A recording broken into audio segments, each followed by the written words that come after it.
Hello everyone, today I'm going to show you how can you link CJ Drop Shopping to your Shopify online store. All you have to do is follow this quick and easy step and don't skip out any part of the video.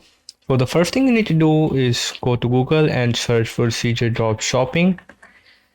Click on register/sign up. And once you're here, you need to create your account on CJ Drop Shopping here. So fill out all these details here. Once you have done that, you need to enter your username, first name and your phone number. And once you're registered successfully, you need to answer these couple of questions. Which platform are you running your store now? Click on Shopify. How many orders do you need to process per day? Just choose any option. I just started my business, 0. What categories do you mainly market? Choose your market category from here. I'll just do anything, sports and outdoor, and then just click on submit here. And now as you can see, your CJ Dropshipping account has been created. Now you also need to verify your emails. So click on verify email and enter the code which they have sent you.